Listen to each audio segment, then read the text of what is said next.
And I'm really excited that Sharon Hall from Operation Noah is starting the week. Seems an inspiring start with sharing stories to grow hope, just what we all need. So lovely to kick off with something so uplifting.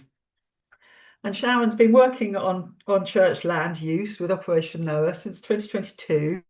So it's got a lot of experience to share with us. And is also their campaign manager. And previously, she was a university lecturer and then had a change of direction and moved into this sort of work and was part of climate campaigning at COP26 in Glasgow with the Tearfund and the COP26 Coalition. So it brings a lot of experience and I'm sure interesting stories to share with us and help us all grow some hope. So I'm going to hand over to you now, Sharon.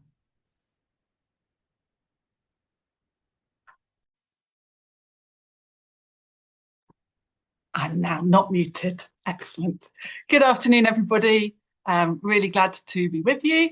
So I'm Sharon Hall and I am from Operation Noah, as mentioned. So that's our strapline there: faith motivated, science informed, hope inspired. So we exist to encourage the church to do more about the climate and nature crises. So we definitely draw on some science, but we also draw on our faith, and we try and keep that inspiration from stories which are hopeful, stories of examples of climate solutions, of groups who are making a difference, because we feel this is really important to keep us going in these challenging times.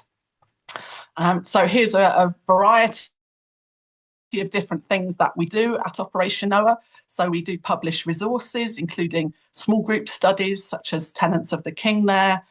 We publish reports into things like church investment in climate solutions, church land and the climate crisis. We've got a video resource that's featured there, top right, Salotti, and that's sort of introducing the climate topic in a way that's appropriate for an all-age service.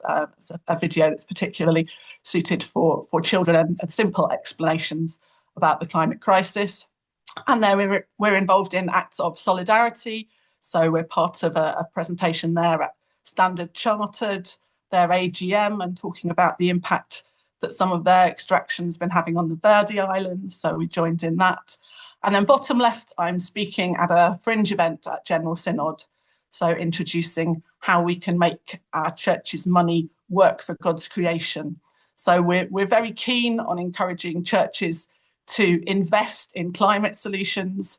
If you happen to be in Bristol, we've got the first of our roadshows happening there on Wednesday, which is about green investment. So check that out on our website. But my focus today is more on the church land work. So sharing stories to grow hope and wanting to encourage people. We maybe know of some great things that are going on locally in addressing climate and in addressing biodiversity, but how can we multiply those efforts to really make the difference that we need with these international crises? And how can we encourage our local teams and motivate others as well to keep going with this work? So that's going to be my focus for the next just over half an hour, sort of nearly 40 minutes today. But as has been mentioned, I'll be really interested to hear any stories that you've got to share of work that you've been doing locally. If there are case studies which we could use at Operation Noah and share on our website and help to inspire others, I'd be really interested to hear from you afterwards. But yeah, if there are some stories that people can share today, that feels very much in keeping with the theme of this topic. So I'm pretty sure wherever you are in the country, there are some great things happening near you on church land or on other land. When we sent an open letter to denominational church leaders a year ago, over 500 people signed our open letter asking churches to make some commitments around their land use and using it particularly for climate and nature benefit. But when people signed up, we asked them, do you have a local example to share of inspiring local land use? And this isn't my final map, but it was getting so cluttered with different pins to represent projects and trying to include as many photographs as possible to recognise some of the really varied but exciting work that's happening on church land and with church groups on other local land. So we tried to combine these stories. So here's an example from Bristol. So maybe you've heard of Hazelnut Community Farm, who are based in Bristol, but it's actually a wider network now and have some exciting resources about doing church outside and combining with growing food and great use of gardens and biodiversity promotion.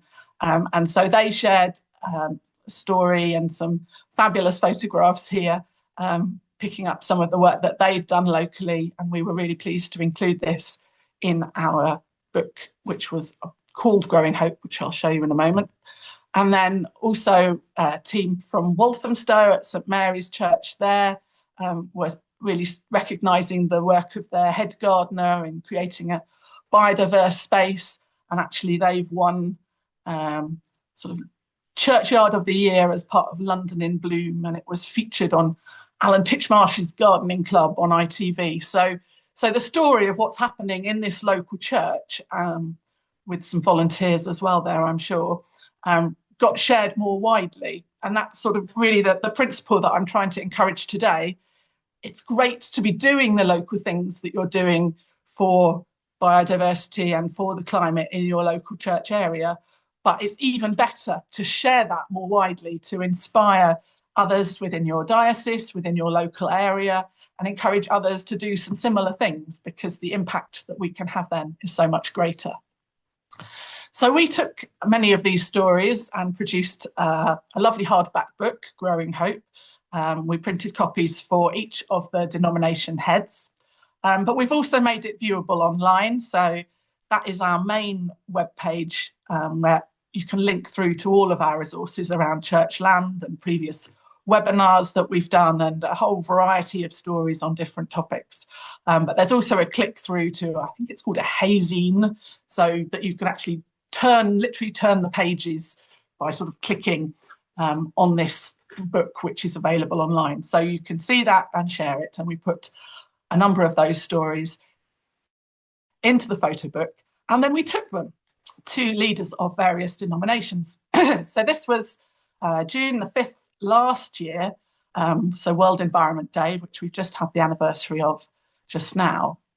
And so you can see the Growing Hope book being presented to the church in Wales, at Church House in London, to Bishop Curry from the Roman Catholic Church, part of the Diocese of Westminster there, and then at the Methodist Church's head office in London, and then outside Friends House with the Quakers as well. So we actually, delivered this letter about church land and the Growing Hope book to 9 different denominations on that day, or the day before, a few of them were. And so the photo book with these local stories really helped us to have conversations with these church leaders. So it opened the conversation about real change that's happening within your denomination, within sort of your local area. And so as we talked about what the groups were doing in Bristol or in Walthamstow, then that was to say, this is already happening within your church, within your denomination, but we'd really like to encourage you to use the influence that you have to share this, to talk about it with others at a diocesan or regional church level, and also to see at a national level for those churches that own a large amount of land, how can you do some of these similar things that your parishioners are already doing on a local basis, but how can that inspire more action at national level as well? So if we join up to share the stories of what we're already doing, perhaps to share some expertise about how to do this, because some of the examples and the expertise in your local groups won't be known by other local churches or other local landowners. So it might be that you need to share how to do it, but also if it's not just your local churchyard or a local field, but actually other neighbouring fields, then we can perhaps contribute to wider ecosystems or sort of corridors for nature to be have protected areas in much bigger local networks and supporting ecosystems, rather than it just being about what you're doing in your local churchyard, but how can that be multiplied and replicated in a way that really starts to make a significant difference for climate and for nature. So we'd really like to use these local stories to open up wider conversations, both with key decision makers, but also with others who could do something similar. So that the church land use vision, which we were sharing within this open letter, had some targets that we were asking national churches to respond to. So I've sort of summarised it on this slide. I know the main vision sheet is too small to read there, really, but it is a one-page document, which is, again, available from that church land use website. But we're asking for more transparency about church land, so finding out what land is owned by different denominations and what they're using it for. We know that some churches are ahead of others in terms of mapping that land, so actually understanding really where the land is, what it's currently being used for, and understanding its potential in terms of climate and nature. We think probably most churches haven't done a calculation of sort of emissions, so greenhouse gas emissions from that land. I would say the Church of England have got some estimations, particularly around their nationally owned land, but most other denominations haven't got to that point yet of sort of calculating what sort of amount of emissions we're talking about. But with that centrally owned Church of England land, we know that it is quite large, perhaps more than all church buildings put together. So we're saying that the emissions from this church land, in that case in particular, are really significant. So we're encouraging churches to sort of get an estimate of what those emissions count to. We're encouraging more biodiversity measures to support biodiversity on land.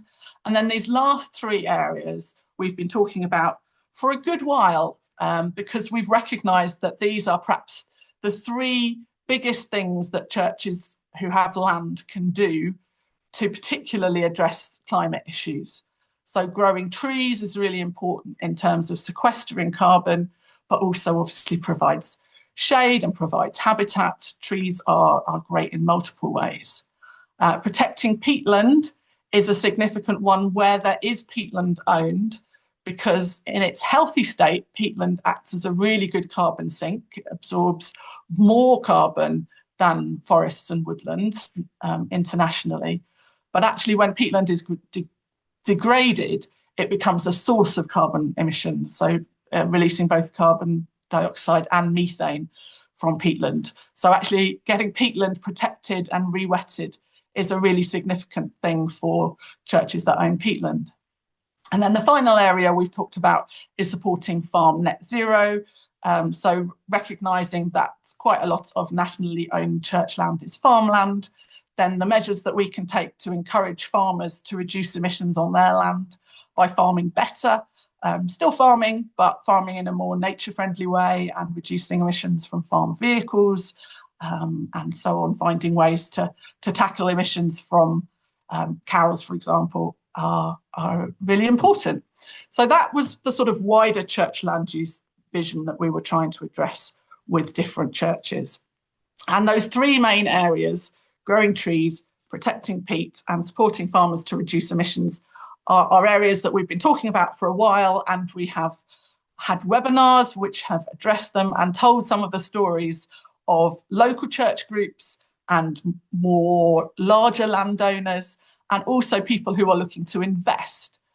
So there are stories within each of these documents, which I won't be able to go into detail about today, but I would encourage you to have a look at around growing trees, protecting peat, and supporting farmers to reduce emissions. So each of these is a 4-page document which you can download either ready to print, or you can download it to view as a PDF online. And then the front pages are here, so they basically introduce the issue and say why this is significant in terms of carbon emissions internationally and why it fits in with the Bible as well. But then the first page, so page 2, as you open it up, gives all examples of local churches doing things to grow trees or to protect peat or to support farmers. So that second page is all about local examples and what your local church group could do. Then the third page within the document looks at what larger landowners have done, where they've got more significant areas to grow trees or protect peat or farm better. And then the reverse of the document, so page 4, gives examples of how churches can invest in growing trees, invest in protecting peat, or investing in better agriculture. So even if your church or your national church does not own significant land, and we know that is the case for some major denominations, they don't own land, but there are still ways that they could support each of these 3 processes, which are so good for the climate, by putting some of their investments into growing trees, protecting peat, and supporting farmers. So there are stories within each of those documents, and I do encourage you to have a look at them. But there are also webinars where we've talked to some of the key people involved in those case studies as well. So they are all also linked on that Church Land Use webpage. So here are a few examples of churches and Christian organisations growing trees and things that local groups can do. So in the top there, that's St Andrew's Church in Luton, who have started a community orchard alongside their church. So they have done it sort of in connection with other local groups and sort of part of a peace garden as well. So they've got lots of different people involved in planting these trees, but in quite a small area of land adjacent to their church. The top right picture is some quite steep land, which is part of the Lee Abbey estate down in Devon. So they are sort of on the edge of Atlantic rainforest as part of that sort of area down in Devon. And so they have been looking to restore this piece of land, which did have some large conifers planted as sort of forestry for cutting down and using for industry. So what they've tried to do is take out those big trees which were coming to the end of their life and starting to fall, and then looking to replant with trees that will contribute to the Atlantic rainforest nearby, so with oaks in particular, but also birch trees. And so they've had various parties planting trees there and been, really trying to restore a piece of land for the long term as part of their estate there. And then down the bottom as an example from St Lawrence's Church in Hungerford, and I'm going to share a little bit more about them, including a video. So they have got involved with planting trees on local landowners' land. So the church doesn't own much land themselves, but they have partnered with local farmers, the local school, and planted, I think it's now over 9,000 trees, one church group. And so we joined them, the Operation Noah team joined them at some tree planting back in December and made this short video, which is around 4 minutes, which I'm going to share, all being well. Britain's one of the most species depleted, nature depleted countries in the world, and it seems like we ought to be doing our best to put it back. We all know what an amazing things trees are. I would love to see every single parish planting trees. It's a very important way of combating climate change. If every parish could manage to do what we're doing, we could have a massive influence.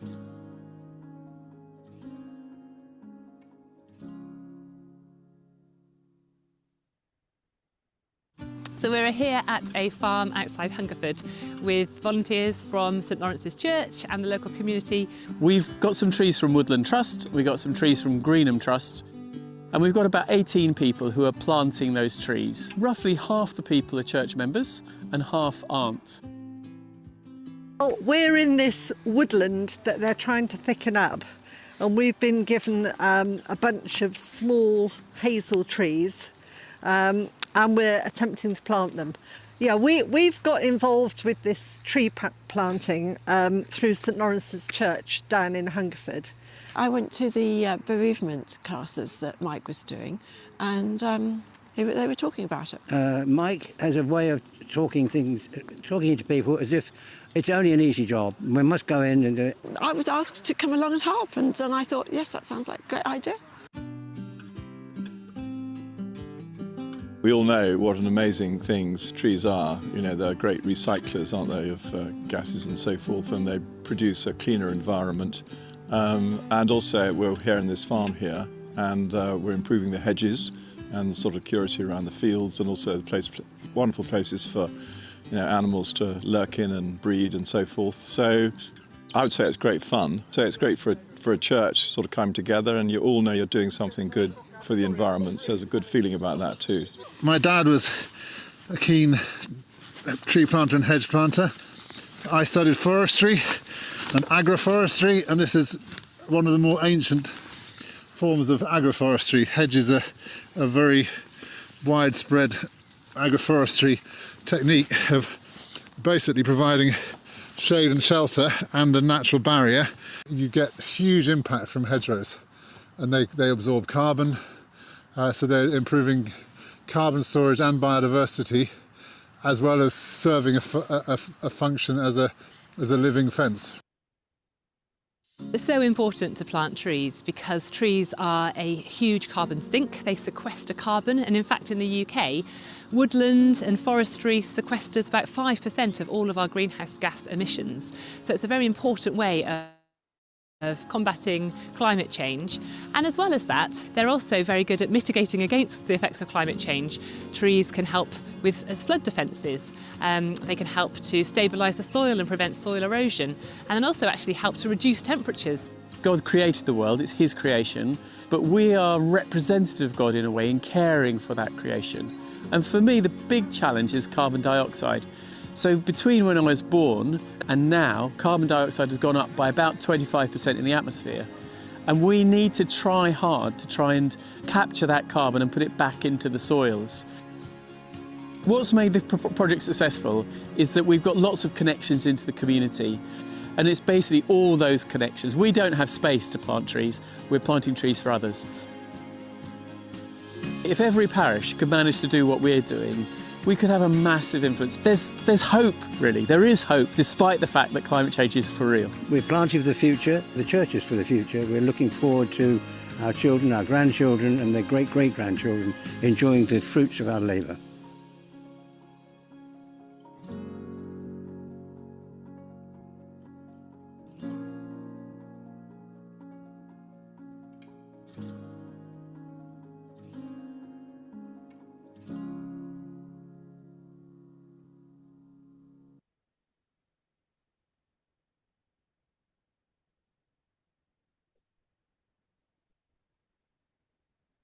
Great. So I've been really inspired by the work of the vicar there, Mike Saunders, and the team, as he mentioned, which has drawn in members from the local church, but also people from the local community. So it's been a real coming together of people who have found something practical to do to make a difference for the climate crisis.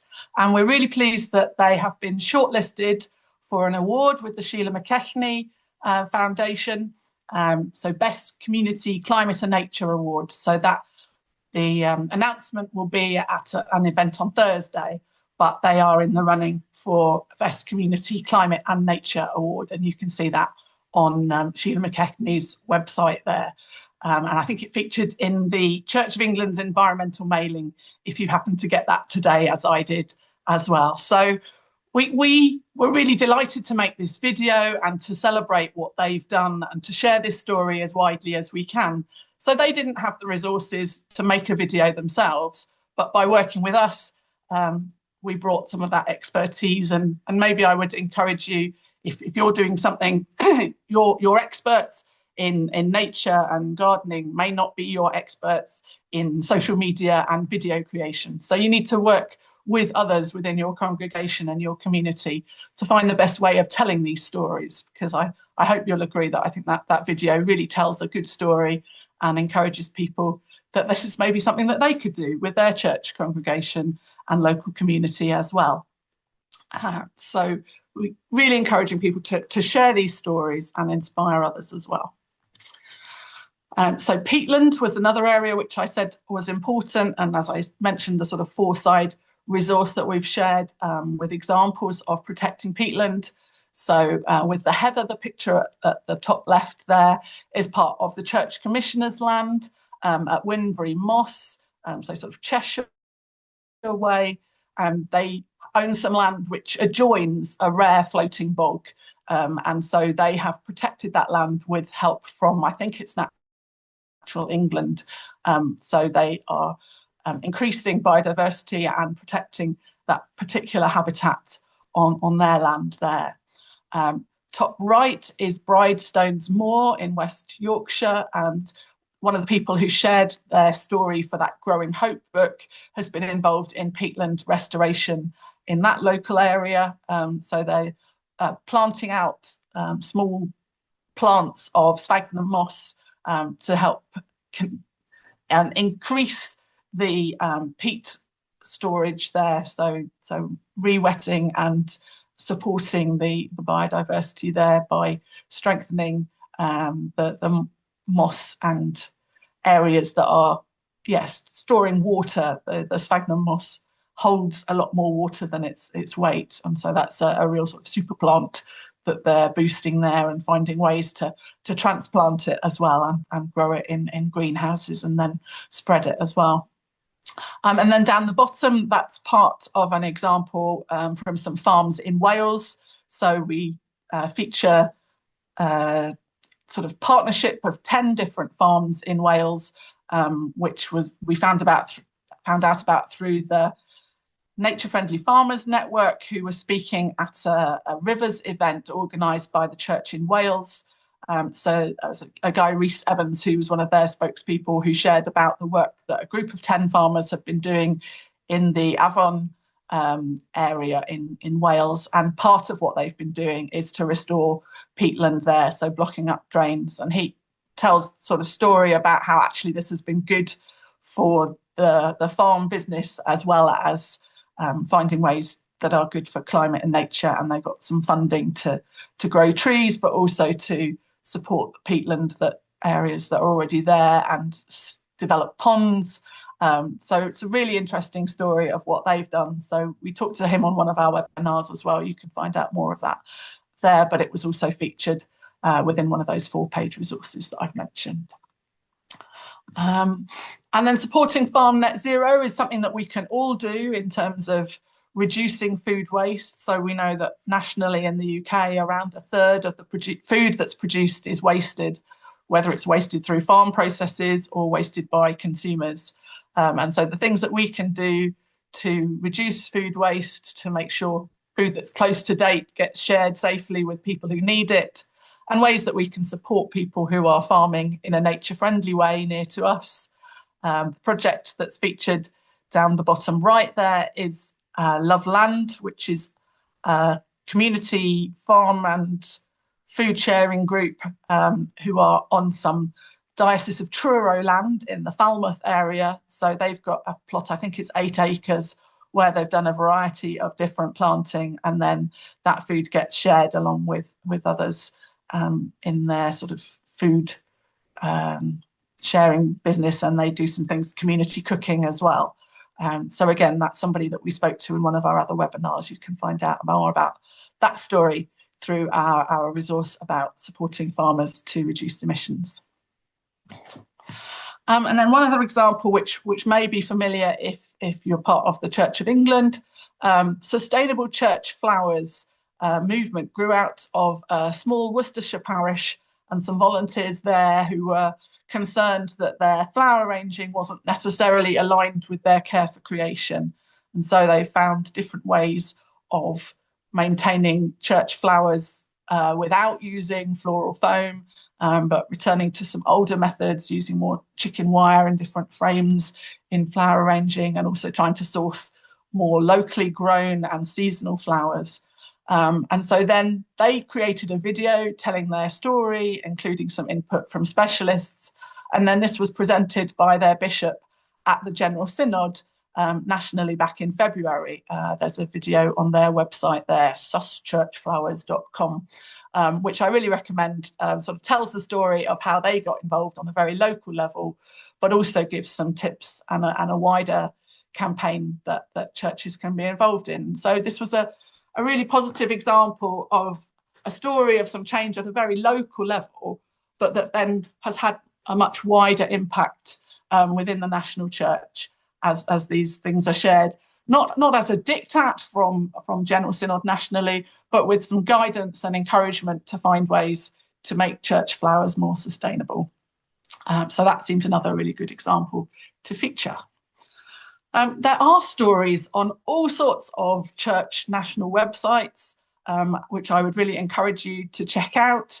So this is part of the Scottish Episcopal Church's Net Zero portal. So they have stories, and I love that quote that they've got. We have heard true stories from our fathers about our rich heritage, and we'll continue to tell the great marvels of our God, from Psalm 78 there.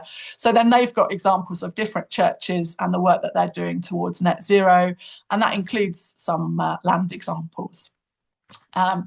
Here, I'm sure most of you know the Eco Church programme well, but they have a page of stories there as well. So their main website /stories. So examples of different church groups and all the different areas that they are working on within the Eco Church programme. So some of them are to do with land, some of them are more to do with sort of the worship, or to do with how they do catering within the church and so on, and the stories of improving perhaps church heating and lighting as well. So there's a whole lot of really inspiring stories there. So again, I'd encourage you to check those out. The Methodist Church within their climate webpage have got some eco stories and updates. So again, there's a website that you can see there. And then the Church of England, as well as organising or supporting webinars like this, have other case studies on their webpage as well. Slightly more difficult to find perhaps, but within the environment and climate change section, there are these different case studies, both around net zero carbon and around environmental case studies. And they're also keen to share these. So there's a link there that people can share stories. I think I've maybe got one more. The United Reformed Church. So also, oh no, there's another one as well. So Greener Church News. So this is within their Greener Church section. They have stories of what has been happening at different local churches to them and local synods and their awards that they've received. And then the Baptist Union Environmental Network have a range of resources, but also some video stories about how local churches are caring for creation there. So there's a really good range of stories available online. And so I would say if your church hosts these stories, maybe consider if you've got an example that you could share with them. But otherwise, check out what other churches within your denomination, within your local area, what they've been doing, and consider how you could share that with your local team or diocese or regional church, and consider, could we do something like this? Would this be a helpful example for us? So there are stories out there, and we want to encourage people to be sharing those stories. So different ways that you can have more impact. Sometimes it's partnering with other local groups, including non-governmental organisations. So for example, the church at St Lawrence's Hungerford, who did all that tree planting, they couldn't have done it on their own, but they partnered with the Woodland Trust and also Greenham Trust, which is a charity more local to them, who provided for free the trees that they planted. So they had to sort of liaise with them, and they've obviously become known as a group who are regularly prepared to be planting trees. But there are ways of partnering to get the expertise from people who know about what trees to plant and where and when, but can also provide practical assistance, and in some cases actually, grants to provide the funding that is needed to make this, allow this work to happen. But then I've also suggested, can you partner with local influencers, people who are sharing things on social media and have a good following? Could they feature your work, whether it's a photograph or a video that you've made, to actually give your story the audience that it deserves and more.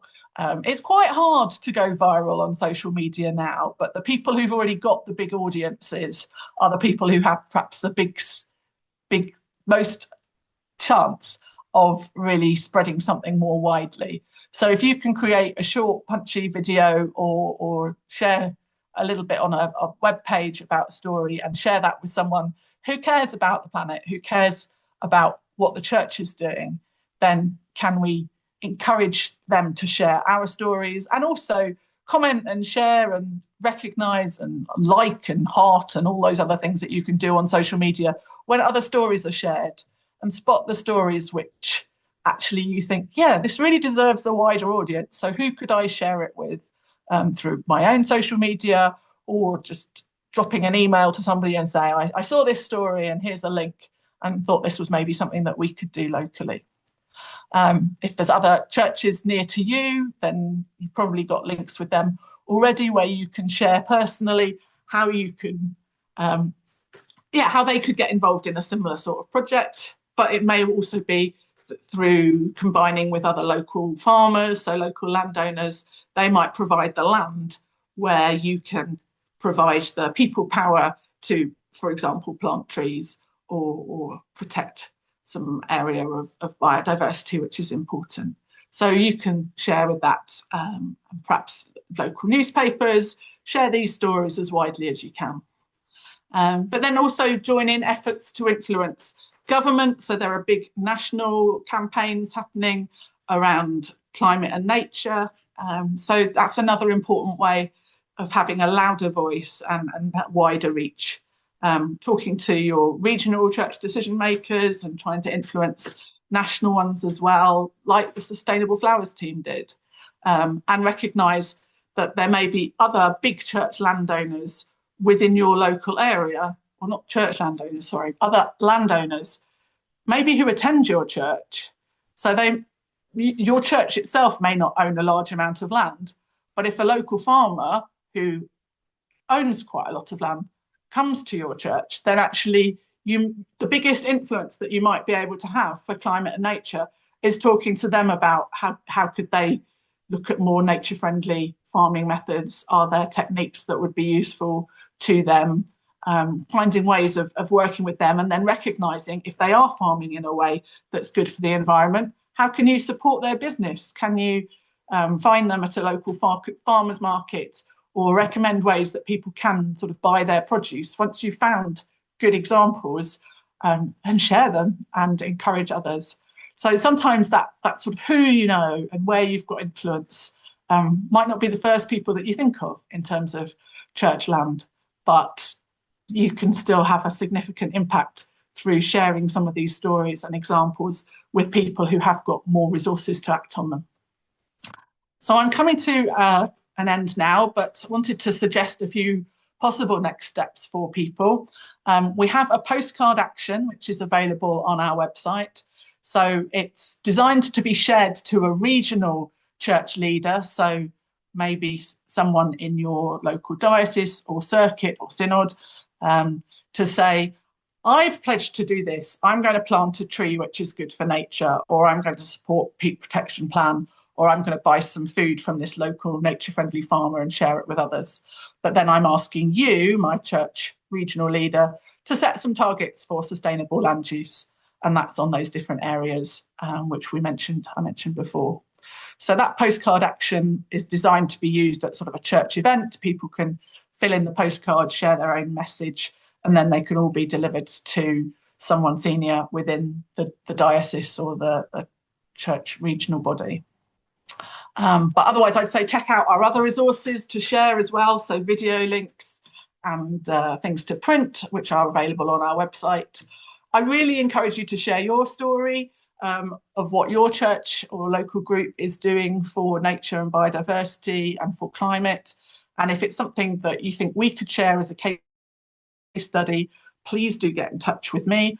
You can join our mailing list for updates, find out what's happened. We've recently blogged a year on from that church open letter about church land use. We've recently blogged with an update for what all the major denominations have been doing about church land in this last year. So you might want to check that out on our webpage. But also, yeah, there's various ways to support our work, but also support the others in your local area who have got the stories, who are doing great work and need perhaps some financial support, or perhaps your help in letting potential volunteers know about the opportunities. So hopefully there are all sorts of different ways for people to get involved, whether they are a keen gardener with lots of practical skills, whether they're someone who's got the skills with social media or videos, or telling stories, sharing things, or can help financially. There's so many different ways that people can be involved and share these stories. But I'm going to wind up now and hand back to Harriet, I think. Thank you so much, Sharon. That was absolutely lovely. Really a lot of really interesting stuff covered there. Thank you, and a great deal for us all to think about, I'm sure, particularly those who are involved in managing church lands, either be it the churchyard or the adjacent glebe field, or perhaps a tenant farmer, or whatever it may be. I'm hoping that many of you will want to ask questions of Sharon, in which case please type them in the chat now. And if anyone does have a story they'd like to tell us about or share, then yes, tell us in the chat and put your hand up, and we'll unmute you and turn your camera back on so that we can see you and say hello. Meanwhile, just while we give you a minute or two to think about your questions and hopefully get typing. We've got a list here of the other webinars that are happening this week, and I'll turn it off in a minute when we start to answer the questions. But as I've said before, you don't need to scribble them down quickly. Anna will be sending out the recording of this, and also they're all on our website, and you get to that from the main first page. There's a banner that you just click through. But please do have a little look at the other webinars and join us on those as well if you can. I think Sharon sets a very high bar, but hopefully they'll all be equally as entertaining. So we've got a couple. Have we got a? Yeah, is asking. Janine's asking a bit of a technical question that I think Anna is just gonna respond. Has anybody? I mean, maybe no one's got a question. Maybe you covered the subject so completely, Sharon, that there aren't any questions. You've clearly got people motivated and buzzing. But yeah, if there are any questions, now is your moment. I'm not sure there are. Any stories?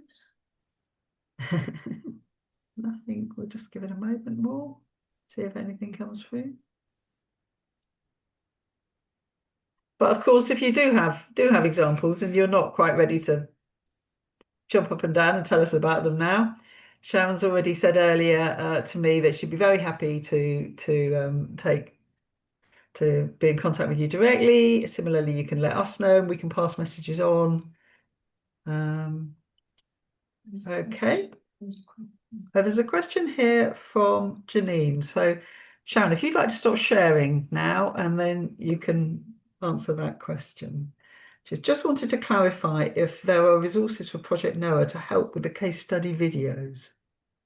It's a good question, and having showed you that video, which we're really proud of, I'm afraid we couldn't send a team to every project to create such a similar video because that's not a big part of the work that we do. But if there was a particular example which we felt really would be worthwhile in sharing that, then we would be interested to create a few more. But it's not something that we've got funding or resource to be making a lot of videos, I'm afraid. So I really encourage you to connect up with other people locally who've got video skills.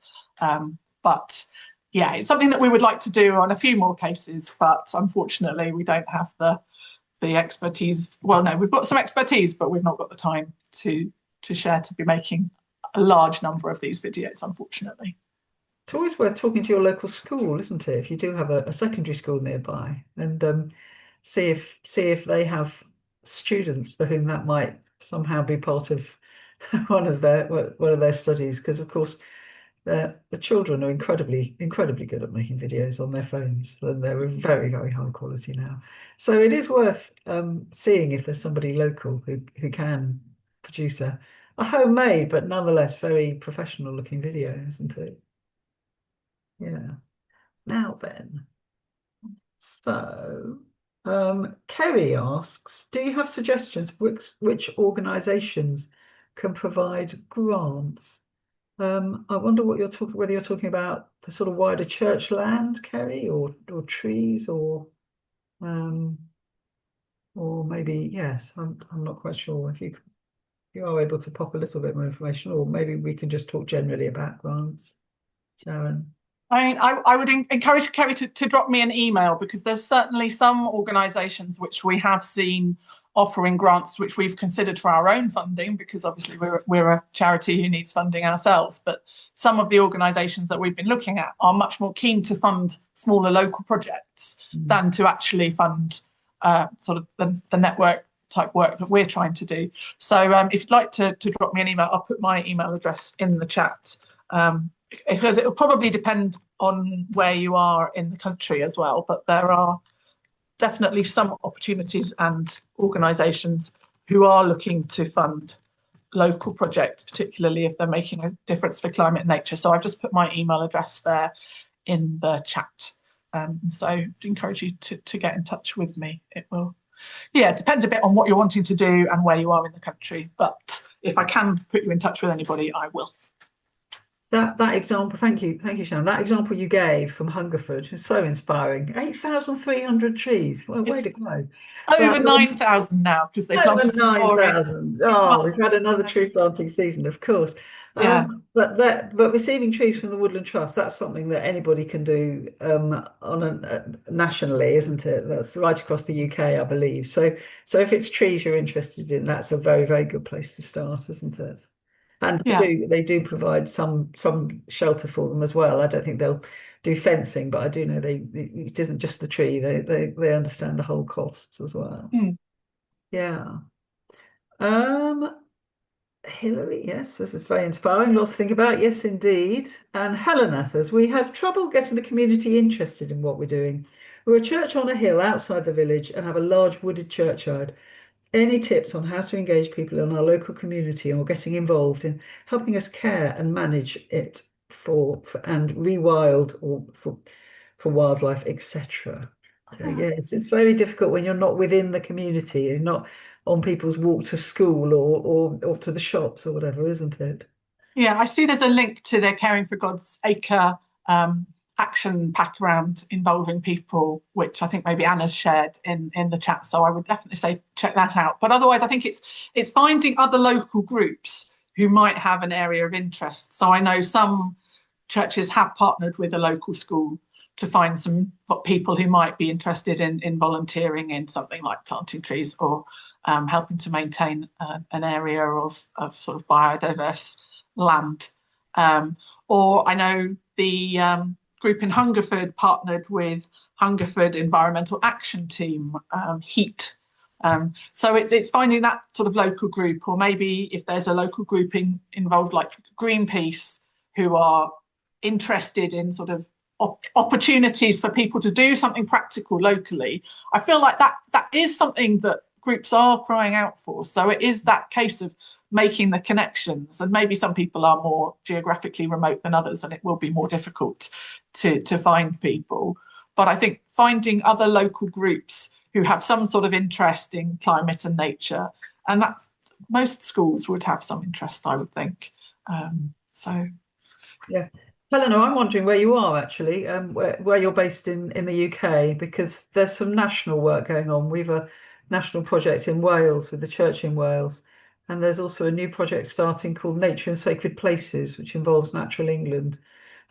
So I'm wondering where perhaps you could let us know what nation you're based in, and we could see if there's anything else that we could help you with as well. I think Helena said Wroughton in Wiltshire.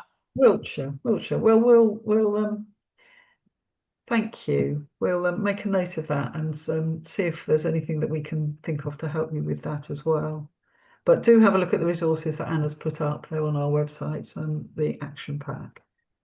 I think the example that Myra's given in the chat there as well about using the churchyard for a village big lunch and starting to make connections with the local community and open conversation, that sounds like a really good way of inviting local people in, and then have some opportunities for those conversations about other things that people could be involved with if they wanted to. Because that was the other thing with the Hungerford example, it wasn't just church people, although some of them had perhaps heard about it through joining a bereavement group or joining something else that the church was running, but then finding opportunities to volunteer in that local area and work with others who are interested in doing something for environment and climate.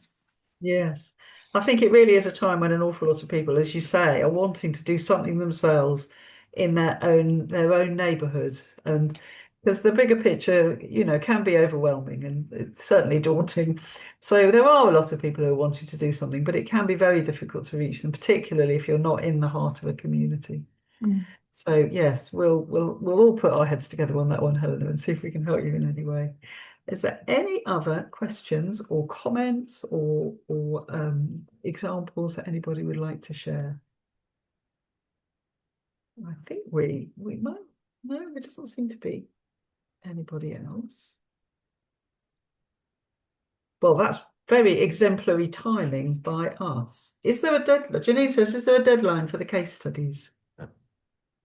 No, I mean, this church land is an area that we want to keep working in. So, I mean, maybe if you've got something in mind and you're thinking, oh, well, we can let you know more details sort of later in the year, it would be great to know that it was coming. And then we could perhaps factor that in. But no, I'd always be interested to hear about things that people are doing. And I love this one from Myra, not one that many people can replicate. We were lucky enough to recycle flowers from the royal wedding on Sunday.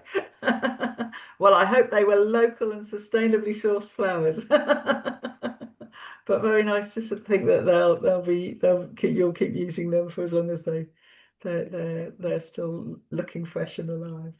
Great. Yeah, well, lots of thanks, obviously, because it was a really inspiring webinar. And thank you so much, Sharon. But thank you for us, and thank you for setting our webinar series off to such an excellent start. And we really look forward to seeing many of you later on in the week. I'm hosting tomorrow and Wednesday, and then my colleague Prue will be scooping up Thursday and Friday. So hopefully we'll see some of you again. Okay, I think there's nothing more coming in, and so I think we will now close.